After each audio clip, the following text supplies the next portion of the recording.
우리 모두가 잘 알다시피 우리 인간에게는 그 어떤 피조물에게도 없는 좋은 점들이 아주 많습니다. 예를 들면 우리는 동물과 달리 사랑하는 능력을 가지고 있습니다. 동물들도 물론 서로 사랑하는 능력이 있고 그렇게 한다고 하지만 인간의 사랑의 깊이와 사랑의 정도와는 비교할 수가 없을 겁니다. 또 우리는 동물과 달리 선을 행하고 또 의로운 삶을 살려고 하는 의지가 있습니다. 그리고 그런 능력도 있습니다.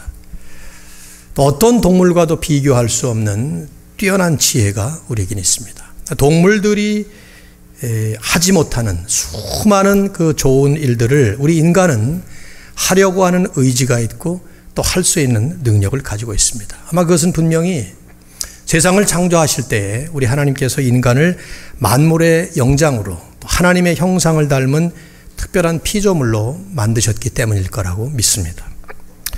그런데 이런 좋은 면을 많이 가지고 있는 우리 인간에게 치명적인 약점이 하나가 있는데 그것은 변질된다는 것이죠. 바뀐다는 것입니다.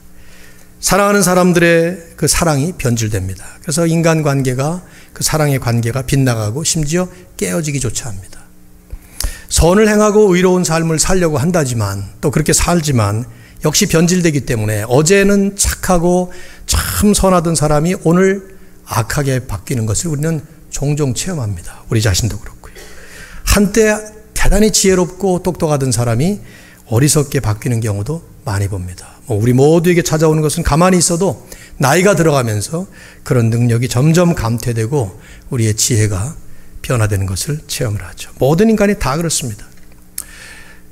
이런 면에서 하나님을 생각해 볼 때 하나님께 있는 그 많은 좋은 면들, 무한한 사랑으로 우리를 사랑하신다든가 선하고 의로우셔서 모든 일들을 바르게 이끌어 가신다든가 또 하나님의 그 능력이 무한하셔서 못하시는 것이 없다든가 하는 이런 모든 것들을 우리가 가정해 볼 때 만일에 하나님의 이런 좋은 점들이 우리 인간처럼 변질된다면 어떻게 될까 하는 생각을 해볼 필요가 있죠. 하나님의 사랑이 무궁무진하다 하시면 그 사랑이 언젠가 변질된다. 또 완벽한 선하심으로 우리의 길을 인도하신다고 하지만 또 그것도 역시 바뀐다. 그 선하심이 변질되어 바뀌어버린다. 그건 무한한 능력을 가지셨기 때문에 무엇이든지 할 수 있다지만 만일에 그 능력이 감퇴가 된다거나 바뀌어버린다 한다면 어떻게 될까요? 여기에 우리가 살펴봐야 하는 하나님의 중요한 그 속성, 특별히 하나님만 가지고 계신 고유의 속성, 우리가 비공유적 속성이라는 표현을 썼는데 그 중에 한 가지를 살펴보게 되는 것이죠. 그것은 불변성이라는 것입니다. 하나님의 변하지 않는 특성이라는 것입니다. 영어로 한다면 좀 쉬운 말로는 unchangeableness, 좀 어려운 단어를 쓴다면 immutability 이런 단어를 쓰는데요. 하나님의 불변성, 즉 하나님은 하나님 당신의 존재나 목적이나 세우신 계획이나 우리와 맺는 언약이나 하나님이 하시는 능력이나 그 모든 면에서 절대로 변하시지 않는다라는 것입니다. 글자 그대로 잠겨져 있는 것이죠. 우리 지난주에 하나님의 자존성이라는 부분을 함께 나눴어요. 하나님 스스로 존재하신다. 영원 전부터 영원까지 하나님은 홀로 존재하시는 분이시다 하는 그 자존성에 대해서 같이 나눴는데 오늘 우리가 나누는 불변성은 많은 신학자들, 특히 바빙크나 볼커프 같은 그런 개혁주의 신학자들은 이 불변성은 하나님의 자존성으로부터 자연스럽게 흘러나오는 속성이다 그런 말을 합니다. 모든 하나님의 고유의 속성들이 다 그렇다고 볼 수 있지만 하나님이 영원 전부터 영원까지 스스로 존재하시는 자존하시는 하나님이시라면 반드시 그 하나님은 변함없는 불변의 하나님이실 수밖에 없다 하는 것이죠. 이것을 논리적으로 이렇게 얘기하는 것이 아니라 성경에서 하나님께서 당신 자신을 그렇게 계시해 주셨기 때문이에요. 성경에 이제 많은 성구들이 하나님의 불변하심에 대해서 강조하면서 교훈을 하고 있는데 제가 하나씩 우리가 좀 찾아보려고 합니다. 우선 하나님의 존재 자체에 대한 불변성을 가르쳐주는 성경들이 많이 있어요. 오늘 여러분에게 제가 세 가지 성구를 드렸는데 그걸 다시 한번 보겠습니다만은 시편 102편 25절 이하를 보면 시편 기자는 주께서 옛적에 땅에 기초를 놓으셨으며 하늘도 주의 손으로 지으신 바니이다. 즉 세상 모든 것들을 하나님이 지으셨는데, 그러면서 설명하기를 천지는 없어지려니와 주는 영존하시겠고, 세상 모든 것들은 다 없어진다, 즉 바뀐다 이 말이에요. 변화된다 이 말이죠. 감퇴돼서 사라져서 소멸되는 변화를 겪지만, 그러나 하나님은, 주님은 영원히 존재하신다. 이 영존한다 하는 이 표현 속에 하나님의 자존성이 들어있으면서 영원토록 변함없이 존재하신다 하는 말씀이 담겨져 있습니다.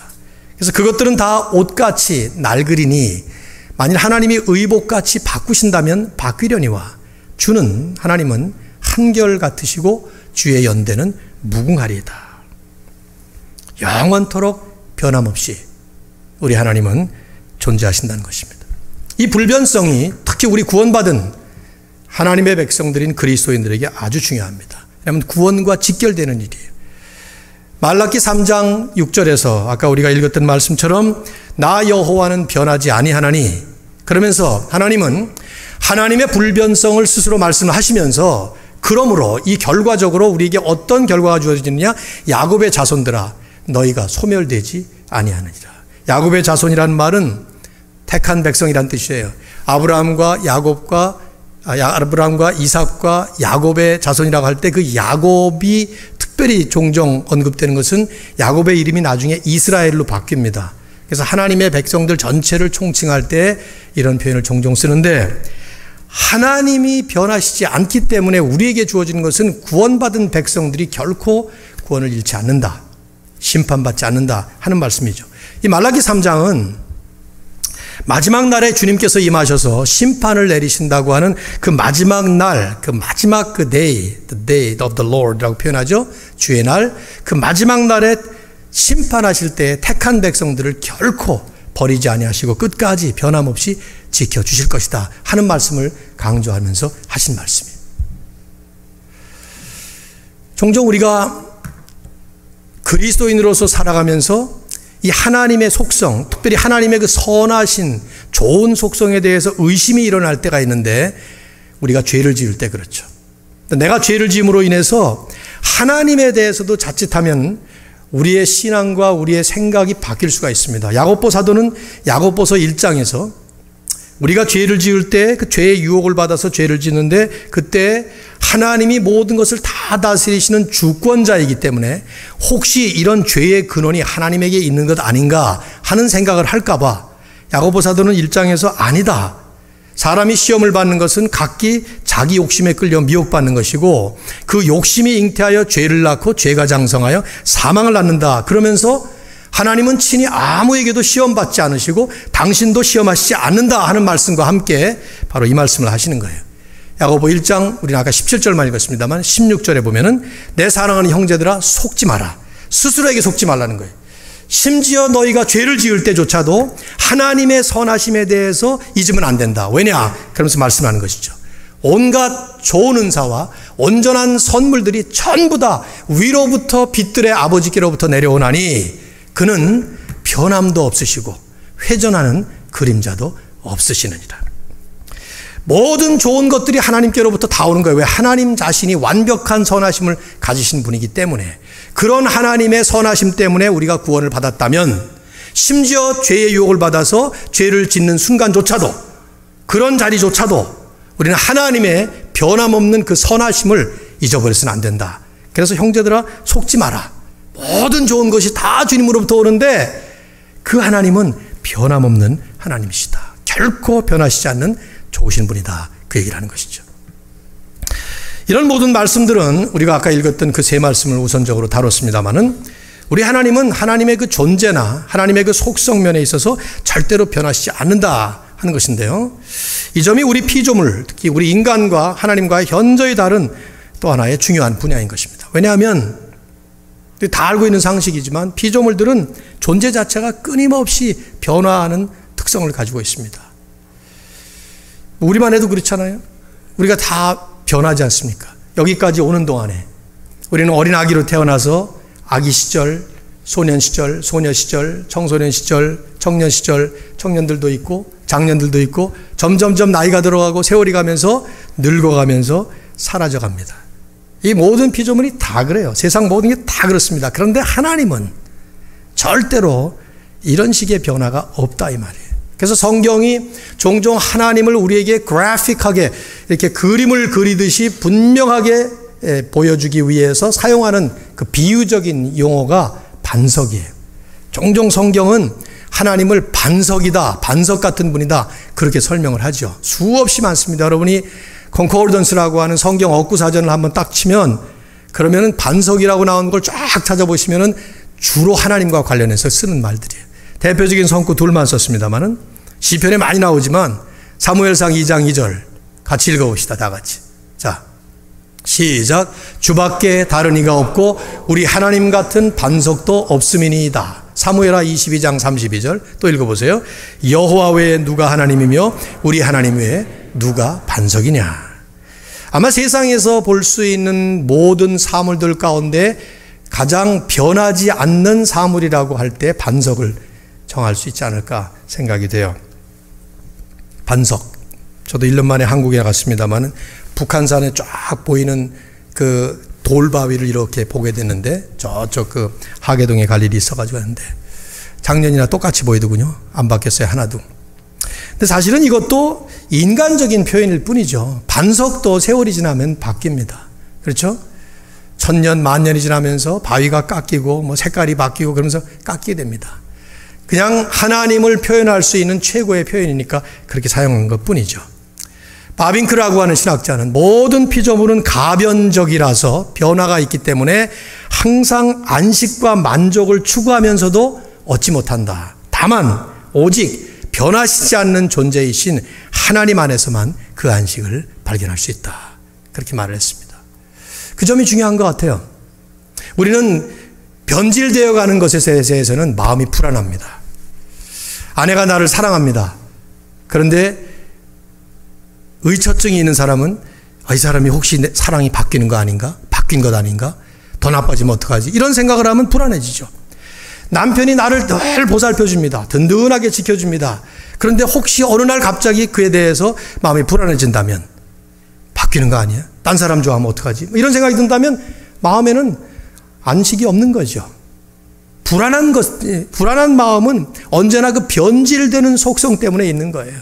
내가 가지고 있는 게 든든하지만 이것이 언제 어떻게 어떤 식으로 바뀌는지 모르게 된다는 생각을 하게 되면 우리는 불안에 떨게 되어 있는 거예요. 근데 하나님은 그 존재 자체가 절대로 변질되지 않으시고 바뀌시지 않는 그런 하나님이시라는 것을 우리에게 보여주고 있는 것이죠. 그래서 하나님 안에서 진정한 안식을 얻게 되는 거예요. 하나님의 존재뿐만 아니라 성경은 이런 하나님이시기 때문에 하나님이 세우시는 목적, 그 목적에 따라 세우시는 계획조차도 바뀌지 않는다 하는 말씀을 합니다. 자, 시편 33편 11절 말씀이에요. 여호와의 계획은 영원히 서고 그의 생각은 대대에 이르리로다. 영원토록 바뀌지 않는 하나님의 목적, 그 목적에 따라서 세우신 계획, 그것이 변하지 않는다는 거예요. 즉 하나님은 본질적인 존재만 아니라 궁극적인 목적과 그 은밀하게 작정하신 것과 세우신 모든 계획들이 결코 바뀌지 않아요. 그 가운데 세우신 큰 계획 하나가 뭐냐면 우리의 구원의 계획이에요. 여러분을 구원하시는 그 구원의 계획. 그래서 하나님은 창세전에 하나님만 계시던 그때, 이 세상이 만들어지기도 전에 그때에 세우셨다는 거예요. 지금까지도 그게 바뀌지 않고 계속해서 앞으로도 바뀌지 않을 것이라는 것이죠. 이 말씀을 잘 말씀한 것이 에베소 1장이에요. 우리 자막이 작기 때문에 그걸 다 띄울 수가 없어서 못합니다만은 에베소 1장 4절 이하를 보면 찬송하리로다 그러면서 하나님을 찬양하는 사도 바울의 그 에베소서 첫 서두의 말씀이 그 얘기예요. 하나님이 창세전에 우리를 그리스도 안에서 택하시고 예정하시고 흠없는 하나님의 자녀로 삼으시면서 뭘 하기 위해서 그의 은혜의 영광을 찬송하게 하려는 것이다. 하나님의 영광을 찬송하기 위해서 우리를 창세전에 그리스도 안에서 선택하시고 예정하시는 그런 계획을 세우셨는데, 그래서 우리는 11절에 내려가면 하나님의 구원을 받았다는 것이죠. 하나님의 기업이 됐다는 것이죠. 자, 한번 읽어볼까요? 같이 시작. 모든 일을 그의 뜻에 결정대로 일하시는 이의 계획을 따라 우리가 예정을 입어 그 안에서 기업이 되었으니. 모든 것을 하나님은 하나님의 뜻의 결정대로 일하시는데 계획을 세우시는 거예요. 무계획적인 하나님이 아니에요. 철저한 계획주의적인 하나님이십니다. 근데 그 계획을 세우시고 나서 그 계획을 따라서 결국 우리가 이렇게 구원받았다는 얘기죠. 이것이 우리 믿는 사람들에게 얼마나 큰 위로의 근거인지 몰라요. 이 세상은 요동치는 변화의 세상 아닙니까? 그 가운데 살아가는 우리 인간 역시 수없이 변하지 않습니까? 얼마나 변합니까 우리는? 조석변이란 말이 있잖아요. 아침과 저녁으로 바뀐다. 조석변. 수없이 변합니다. 근데 우리 하나님은 변하시지 않는 그 불변의 언약으로 우리와 약정을 하시고 우리를 하나님의 자녀로 삼으시겠다는 그 계획에 따라서 예수 그리스도를 믿게 하시고 우리를 부르셔서 하나님 믿는 믿음을 선물로 주셔서 지금 이게 얼마나 우리에게 큰 확신인지 몰라요. 이런 변함없이 정하시는 계획에 따라서 하나님이 우리와 함께 관계하시는 것이 약속이라는 거죠. 우리도 그러잖아요. 사람들과 인간관계를 할 때 약속합니다. 내가 너에게 반드시 뭘 해줄게 이런 약속을 합니다. 그리고 그 약속대로 지키려고 노력을 하죠. 우리의 문제점은 약속을 해도 약속을 잊어버리고 또 약속을 행할 능력을 상실하기도 하고 능력이 없기도 하고 또 우리 자신이 변질돼서 그 약속을 임의로 바꾸기도 하고 그럽니다. 이게 우리 인간 사회에서 흔히 경험하는 일이에요. 남에게서도 경험하지만 나 자신도 그렇다 이 말이죠. 그러나 하나님은 일단 약속하신 것을 그대로 시행하시는 분이에요. 이사야서에 보면은 요즘에 이사야서를 자주 얘기하게 되네요.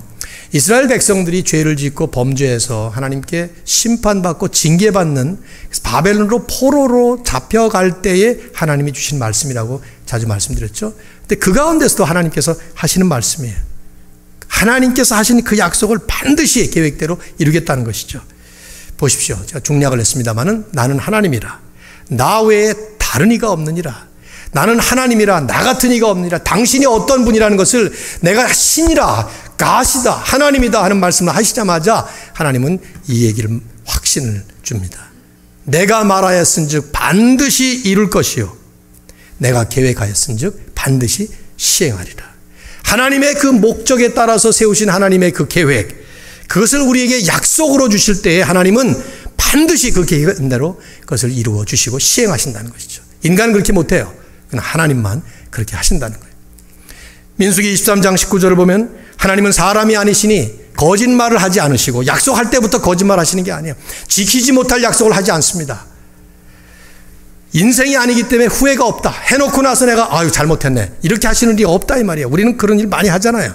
약속을 해놓고 나서 괜히 약속했네. 그거 지키느라고 애를 쓰다가 또 큰 코 다치기도 하고 말이죠. 어찌 그 말씀하신 바를 행하지 않으시며 하신 말씀을 실행하지 않으시랴. 서리법으로 질문하면서 반드시 하신다라는 것을 강조하시기 위해서 이렇게 말씀하신 것이죠. 다시 한번 확인하지만 이 하나님의 불변성이라고 하는 것이 우리 믿는 이들에게 특별히 얼마나 큰 위로와 축복인지 몰라요. 여러분 생각해 보세요. 만일 하나님이 이런 불변의 하나님이 아니라 변하신다면 어떨까? 가령 하나님이 변하신다. 존재와 목적과 계획과 약속에 있어서 변하신다. 그러면 하나님의 존재는 변한다는 얘기는 결국 지금보다 더 좋아지든지 더 나빠지든지 그런다는 얘기예요. 하나님의 성품이 더 좋아지든지 나빠지든지 그런다는 얘기입니다. 변한다는 얘기는. 더 좋아진다면 지금은 하나님이 최선으로 좋은 분이 아니란 얘기죠. 더 나빠진다면 그 나빠지는 하나님을 우리가 어떻게 신뢰할 수 있겠냐 말이죠. 심각한 문제예요. 특별히 이 변하는 세상 속에서 하나님이 변하지 않는다는 그 사실. 그래서 많은 신학자들은 이걸 우리가 정서적으로 체감하기가 어려운 그런 진리라는 얘기를 수도 없이 합니다. 우리 하나님의 모든 비공유적인 고유 속성은 사실 다 체감하기 어렵죠. 우리에게 없는 것이기 때문에. 그냥 비유적으로만 생각할 수 있는 부분이죠. 하나님은 세상 환경이 변하는 것과 우리 인생의 변함과는 전혀 반대로 본질적으로 우리 하나님은 변하시지 않는 하나님이십니다. 자, 이것이 이제 오늘 제 말씀의 핵심인데요.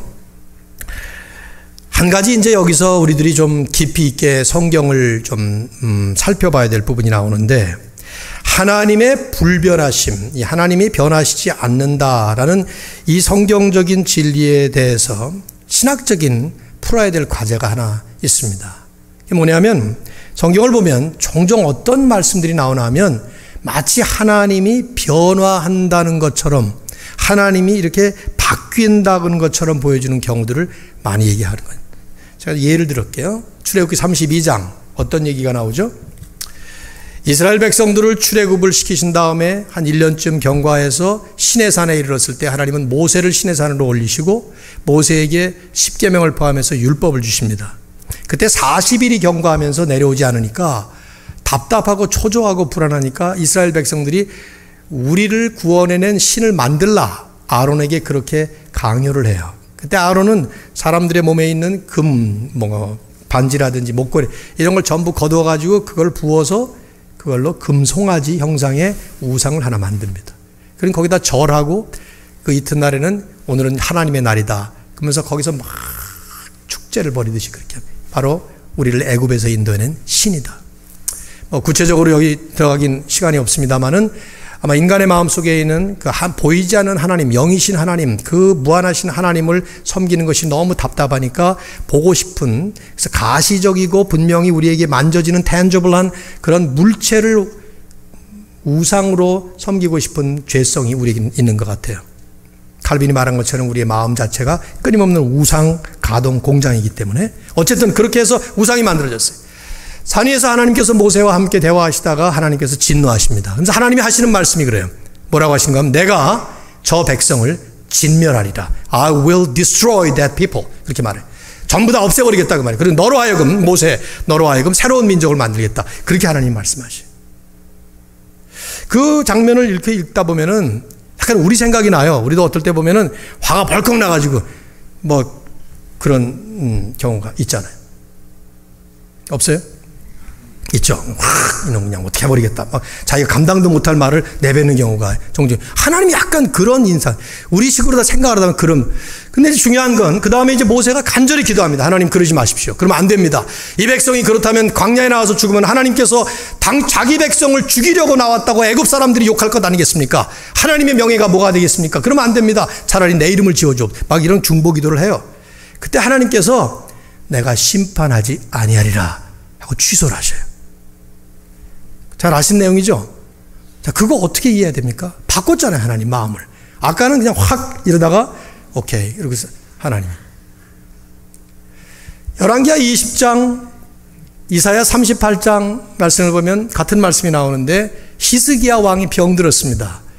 하나님이 직접 이사야에게 하나님의 뜻을 전달했어요. 너는 이제 죽는다. 죽게 됐다 이 말이에요. 근데 히스기야가 간절히 매달려요. 그때 하나님이 그 기도를 응답하시면서 어떻게 하셨죠? 15년을 연장시켜 주셨어요. 너 15년을 더 살게 해주마. 그랬단 말이에요. 자, 이건 어떻게 이해해야 돼요? 아까는 금방 넌 죽는다. 곧 죽는다. 그러고 나서 기도하니까 바꾸신단 말이에요. 뭐 이런 일 많잖아요. 하나님이 기도하면 바꾸는 일들이. 대표적인 게 요나서 같아요. 요나서는 1장부터 4장까지 나오는 짤막한 일종의 단막극입니다. 단편소설 같아요. 하나님이 요나라는 선지자에게 저 니느웨라는 사악한 나라에 가서 그 백성들에게 전하라 그랬어요. 심판이 임한다고 전해라. 40일이 지나면 너희들은 이제 망한다. 근데 요나가 도망가다가 뭐 고기 백석에 들어갔다가 나와서 우여곡절 끝에 가서 드디어 전하죠. 40일이 지나면 너희들은 다 심판받는다. 그래서 하나님이 그것을 취소하십니다. 이 세 가지 모든 것들 어떻게 봐야 되죠? 물론 이 세 가지가 전부 다 좋은 경우예요. 하나님이 마음을 변하신 것처럼 보이면서 심판하시려다가 안 하시고 죽이려다가 안 죽이고 뭐 그런 일들입니다. 근데 성경을 보면은 이렇게 꼭 좋은 식으로 받는 대상들이 좋은 결과를 맞은 것만은 아니에요.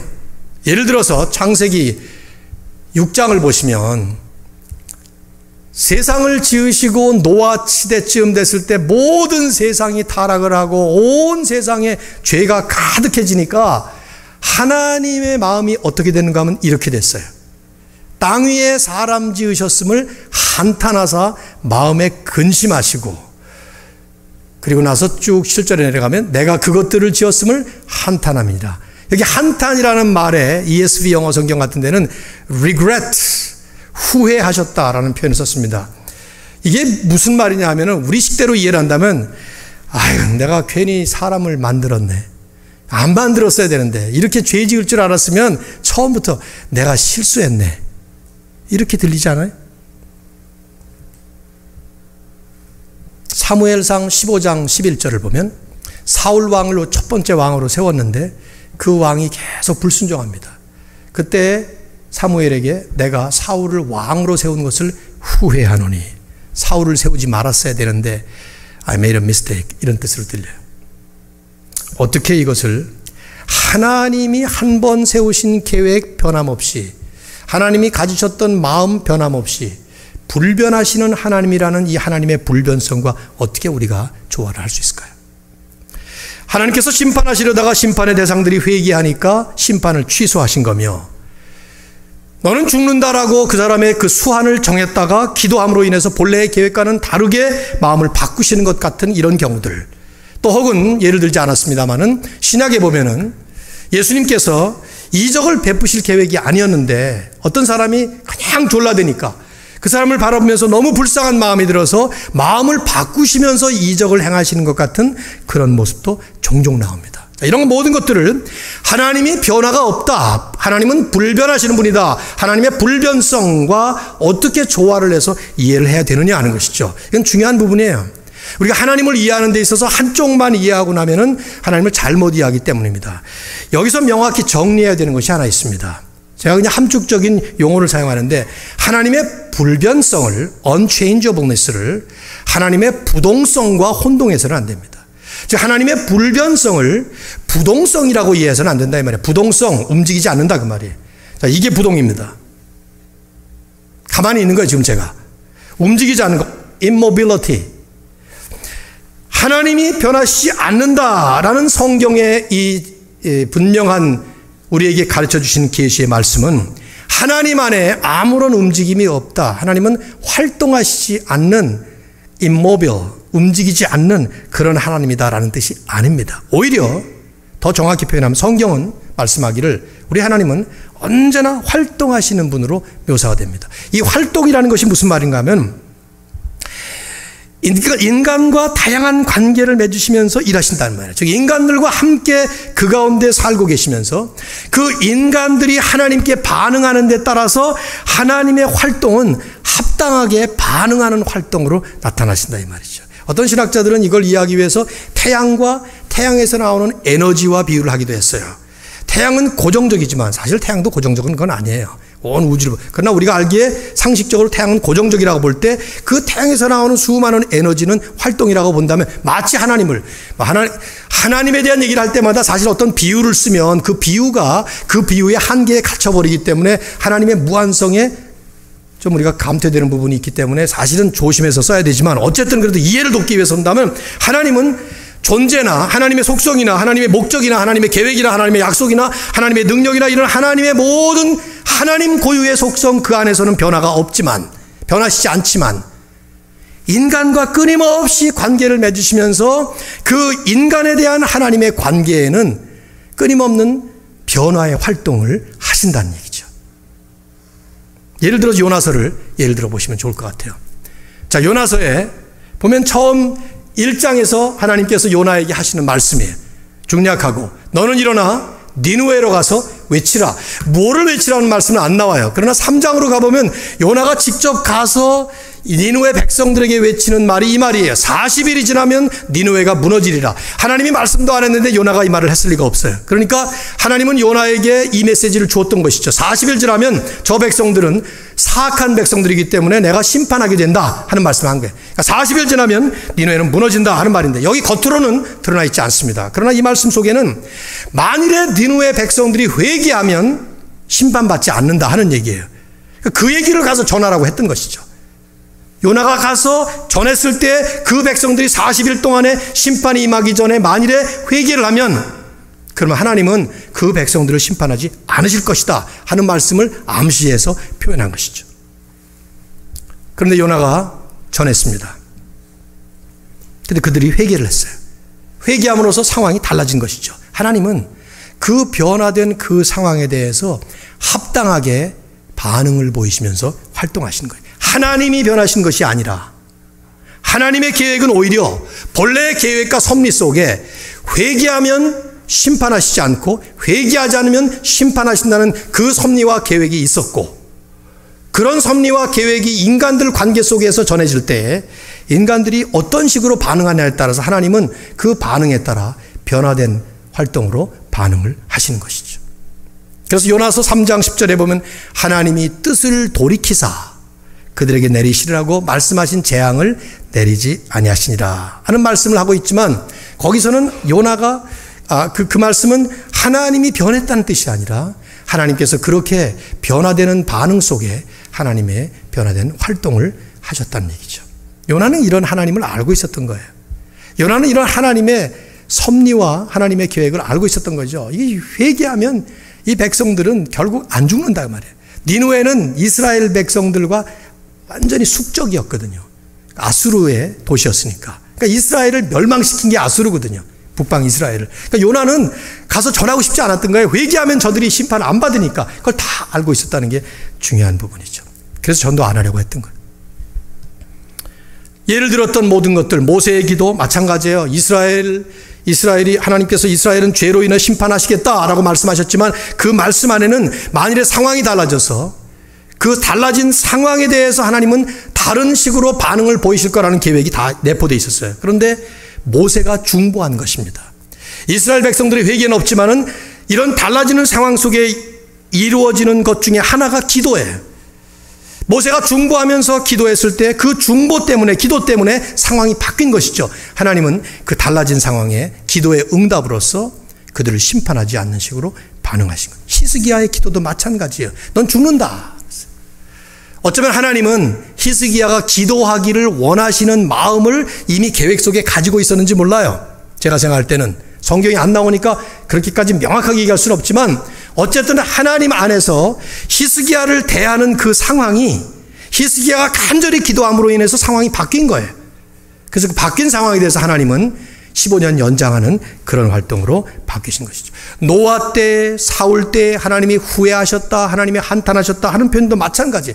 하나님이 인간을 만드신 것을 후회하셨다 하는 그 표현 자체는, regret라고 하는 표현 자체는, 심지어는 he was sorry라는 표현까지 쓰고 있는데, 그런 표현들은 하나님을 인간적인 표현으로 한, 이쪽에 의인화한 anthropomorphic expression이라고 하는 그런 용어를 쓰게 되는데요. 그런 표현이기도 해요. 그래서 달리 표현할 말이 없어요. 왜냐? 인간이 죄를 지을 때 그 죄에 대해서, 죄인에 대해서 하나님이 슬픔의 반응을 보이는 대표적인 모습을 후회, 혹은 하나님이 한탄, 혹은 근심, 이런 표현을 쓰기 때문이에요. 그게 하나님의 속성 가운데 그 슬픔의 표현을 그렇게 쓴 것이죠. 내용적으로 보면 바로 그런 뜻이에요. 이 안에 하나님께서 우리 인간들처럼 내가 실수했구나, 내가 만들지 말았어야 돼, 이런 식으로 후회했다는 뜻이 결코 아니라 이 말이죠. 얼른 생각하면 그렇게 보이지만 그 뜻이 아니라 이 말이에요. 오히려 하나님의 선하신 목적이, 변함없는 그 선하신 목적과 계획이 그 안에서 실행이 되어 갑니다. 죄짓고 타락하고 심판을 마땅히 받아야 될 그 사람들에게 하나님은 은혜를 베푸신 것이 아니라 그걸 치우시고 다시 노아 이후에 노아로 하여금 새로운 언약을 만드셔서 구원의 계획을 만드시고, 사울이 그렇게 불순종하니까 사울을 폐위하신 것으로 그냥 끝나신 것이 아니라 다시 다윗을 세우셔서 하나님의 영원한 나라를 세우시겠다는 그 계획을 계속해서 이어가신 하나님의 존재, 하나님의 선하심, 계획, 목적, 변함이 없이 되는 것이죠. 요약을 하면 이렇게 우리는 요약을 해야 될 겁니다. 하나님의 불변하심이라는 그 단어 하나만 가지고서는 그냥 변하지 않는다, 이 뜻이 전해지고 마는데, 성경이 보여주는 하나님의 불변성이라는 것은 이겁니다. 하나님은 당신의 존재나 속성이나 목적이나 계획이나 능력이나 모든 그 하나님의 완벽하신 고유의 속성 안에서는 변하심이 없지만, 하나님은 불변하시는 분이지만 세상과 끊임없이 관련을 맺고 계십니다. 특별히 인간 세상과 관련을 맺습니다. 그래서 세상의 변화, 인간의 변화에 따라 하나님도 마치 변화하시는 것처럼 그렇게 보이시면서 하나님은 활동하신다 이 말이죠. 그 모든 것이 하나님의 완벽한 선하신 목적과 계획 속에 다 들어있는 거예요. 세상을 창조하신 것부터가 변화 아니에요? 아무것도 없는 상태에서 하나님 세상을 창조하셨어요. 그래서 자유주의 신학자들은 이게 하나님이 변하는 거지 뭐가 불변이냐 이런 얘기를 하지만 아닙니다. 그 창조 속에 하나님은 변하신 게 없어요. 인간을 대하시고 세상을 대하시는 하나님의 활동을 그렇게 다양하게 하시는 것이죠. 수없이 하나님의 변화의 모습이 나와요. 진노하시다가 거두시고, 숨기시다가 나타나시고, 경건한 자들에게 보이시는 반응과 악인들에게 보이는 반응, 이런 게 전부 달라요. 심지어 그리스도 안에서 하나님은 신성만으로 계셨던 분이 인간으로 오시는 놀라운 변화를 일으키시죠. 그러나 그건 하나님이 변하신 게 아니에요. 성경은 하나님은 그 모든 가운데 변하시지 않는 동일한 분, 계속 변함없는 동일한 분이라고 말씀을 하죠. 다만 인간을 위해서 하나님의 기뻐하시는 뜻으로 선택받은 그들을 위해서 하나님은 끊임없이 그들에게 반응하시면서 그렇게 하신. 초대 교부였던 어거스틴은 이 부분에 대해서 이런 말을 했어요. 만일 하나님이 변하는 분이라면 그는 하나님이 아닐 것이다. 아마 그분이 얘기했던 뜻은 변한다고 하면 좋아지든지 나빠지든지 그래야 되는데 하나님 그럴 수 없단 말이죠. 지금 좀 나빴다가 더 좋아질 수가 없고 지금 좋아졌다가 나중에 나빠지는 그런 하나님이 될 수가 없다는 말이죠. 제임스 보이스 같은 분은 오히려 그런 말을 했어요. 이런 하나님을 우리가 바라볼 때 어떻게 봐야 되느냐. 끊임없이 요동치고 부패해가는 이 우주 속에서 우리 믿는 성도들에게 우리 하나님은 유일한 고정점, fixed point 같은 분이다. 북극성을 좀 생각해 봤어요. 바다에서 풍랑을 만나서 표류하는 항해사들에게 북극성은 다 그 자리를 지키잖아요. 마치 북극성처럼 우리가 봐야 될 예수님을 바라보라는 히브리서 기자의 그 말이 있지 않습니까? 믿음의 주요 온전케 하시는 분인 누구? 예수를 바라보자. 그분을 바라보면서 가도록 우리를 독려하는 것이죠. 말씀을 맺습니다. 하나님은 무한하시고 초월적인 하나님이십니다. 우리의 지혜로 상상할 수 없는, 우리의 능력과 우리의 차원에서는 도저히 그려볼 수 없는 그런 분이십니다. 그럼에도 불구하고 하나님은 한없이 인격적이신 분이십니다. 그래서 하나님은 초월자로서 우리와 함께 관계하시고 초월하시는 무한하신 신임에도 불구하고 우리 안에 거하시고 우리와 함께 동행하십니다. 그래서 우리는 그분을 예배할 수가 있는 거예요. 그분께 기도할 수가 있는 것이죠. 그분을 신뢰하고 그분의 말씀을 순종하고 그분을 사랑하면서 같이 동행할 수가 있는 것이죠. 그럼 하나님은 우리를 찾아주시고 거주해 주시고 말씀해 주시고 함께 동행하면서 우리에게 하나님의 사랑을 베푸시는 이런 놀라운 역사를 주시는 것입니다. 믿습니까? 이런 귀한 하나님의 은혜, 오늘도 우리가 우리 능력으로 전혀 가능하지 않은 하나님의 세계를 탐험하는 일을 하나님의 말씀의 계시를 통해서 함께 나누었습니다. 아무쪼록 우리의 하나님에 대한 이 지식이 점점 깊어가고 넓어갈수록 하나님을 더 잘 섬기는, 하나님을 경외할 수 있는 우리 모두가 될 수 있기를 예수님의 이름으로 축원합니다.